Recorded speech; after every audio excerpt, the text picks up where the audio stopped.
Step into the year 1500, a time of knights, castles, and grand adventures.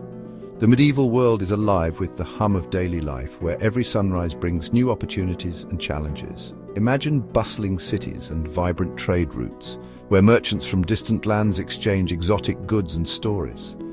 The air is filled with the scent of spices, the clamor of haggling, and the laughter of children playing in the streets. Now imagine them untouched by the Black Death's terror. No fear of the unseen enemy lurking in the shadows, no desperate prayers for deliverance from the plague. Life continues unabated, with communities thriving and growing. This is our alternate timeline, one where the plague never ravaged Europe and Asia. The map of the world remains unchanged, but the lives of its inhabitants are profoundly different. Nations rise and fall, but without the shadow of the Black Death. The consequences of this absence ripple through history. Population densities remain high, leading to more crowded cities and bustling towns. Families gather in town squares, celebrating festivals and milestones without the fear of contagion. Cities, unburdened by mass graves, sprawl further. New buildings rise where once there would have been fields of the dead. Architecture flourishes and urban planning takes on new dimensions as space is no longer needed for the deceased. This world, while familiar, takes on a subtly different character. The arts and sciences progress without the interruption of the plague years. Innovations and discoveries come at a faster pace, shaping a world that is both recognizable and intriguingly different. The spectre of death, while ever present, lacks the Black Death's grim hallmark. Cemeteries are less crowded, and the collective memory of society is free from the trauma of the plague. This is a world where humanity's potential is unshackled by one of history's greatest calamities. In this alternate timeline, population growth is exponential. By the year 1600, Europe's population could have reached over 100 million, compared to the 70 million in our actual history. Urbanization accelerates, with cities expanding rapidly to accommodate the growing populace. Urban planners face new challenges and opportunities, designing cities that are larger and more complex. The absence of the plague allows for continuous development, leading to innovations in infrastructure and public health that shape the modern world. Without the Black Death's demographic blow, Europe's population swells. Land, a finite resource, becomes even more precious. Urbanization accelerates. Cities, already cramped, become labyrinths of humanity. Competition for resources intensifies, perhaps driving innovation or perhaps breeding conflict. The social fabric, woven tighter, feels the strain. The pressure valve of plague, absent in this timeline, fails to release pent-up tensions. By the 15th century, arable land per capita drops by 30%, intensifying resource competition. Trade networks expand, but so do disputes over dwindling resources.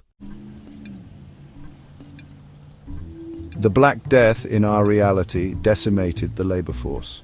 This catastrophic event wiped out nearly a third of Europe's population, leading to a severe shortage of workers. Fields lay fallow, workshops were abandoned, and entire villages were deserted. The sudden scarcity of laborers meant that those who survived found themselves in high demand. Landowners and merchants, desperate to keep their operations running, were forced to offer better wages and improved working conditions to attract the few available workers. This, in turn, led to the rise of skilled laborers and shifted the balance of power. Artisans and craftsmen, who were once at the mercy of wealthy patrons, now had the leverage to negotiate better terms. The increased bargaining power of workers also spurred innovations in various trades, as skilled labor became a valuable commodity. Guilds and trade associations flourished, setting standards for quality and training the next generation of workers. In a world without the plague, labor remains plentiful. The abundance of workers means that wages stay relatively low, and the power dynamics between employers and employees remain skewed in favor of the former. The lack of a labor shortage means there is less incentive for technological innovation, as the existing workforce is sufficient to meet the demands of production. For instance, the labor force might only see a 5% increase in wages over a century, compared to the 30% increase seen post-plague. The demand for skilled workers, while present, never reaches the same fever pitch. Apprenticeships and training programs continue, but without the urgency that characterized the post-plague period. The steady supply of labor ensures that industries can maintain a consistent level of production, but it also means that wages and working conditions improve at a slower pace. Technological advancements such as the spinning wheel or the printing press might be delayed by several decades. Technological advancement, often spurred by labor shortages, might see a slower pace. Inventions that could have revolutionized industries are delayed or never come to fruition as the pressure to innovate is less intense. The gradual evolution of technology means that the Industrial Revolution, if it occurs at all, happens much later and with less impact. For example, steam engine technology might not become widespread until the late 19th century, rather than the early 18th century. The economic landscape, shaped by the invisible hand of supply and demand, reflects this altered reality. Trade and commerce continue to thrive, but the transformative shifts seen in our history are less pronounced. The balance between labor and capital remains more stable, and the social upheavals that characterized the post-plague era are largely absent. This alternate history offers a glimpse into a world where the course of labor and economic development took a different path. The Black Death cast a long shadow over art, literature, and philosophy. It was a period marked by profound sorrow and reflection as artists grappled with the immense loss and suffering around them. The themes of their work often mirrored the grim reality of the times, with a focus on mortality, divine retribution, and the fragility of life. These somber themes were a direct response to the pervasive fear and uncertainty that the plague brought with it. It brought forth themes of mortality, divine retribution, and the fragility of life. Artists used their canvases to explore these heavy subjects, creating works that were both a reflection of their inner turmoil and a commentary on the human condition. The macabre and the divine intertwined, as people sought meaning and solace in the face of overwhelming despair. In this alternate timeline, these themes, while not absent, might find different expressions. Without the Black Death, the focus of art could shift towards more diverse and perhaps more optimistic subjects.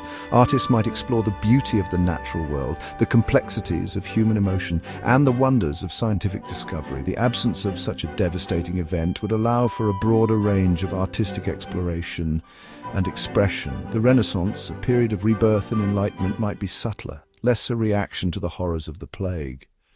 Instead of being driven by a need to find meaning in suffering, it could be fueled by a genuine curiosity and a desire to celebrate human achievement. The art of this era might be characterized by a sense of hope and possibility, reflecting a world less burdened by the shadow of death. The art of this era, instead of focusing on the macabre, might embrace different aesthetics and philosophies. It could be a celebration of life, beauty, and the human spirit. Philosophical discussions in art studios might revolve around the potential for human progress and the wonders of the natural world. In this alternate history, art would still be a powerful means of expression, but its focus would be on the brighter aspects of existence, offering a different kind of solace and inspiration. Statistics suggest that in this alternate timeline, the number of art pieces focusing on themes of nature and human achievement could increase by 40%. Cultural shifts might also see a 30% rise in the production of scientific illustrations and explorations of human emotion. Art galleries could witness a 25% growth in exhibitions celebrating human progress and the beauty of the natural world. This shift would not only reflect a change in artistic focus, but also signify a broader cultural movement towards optimism and exploration.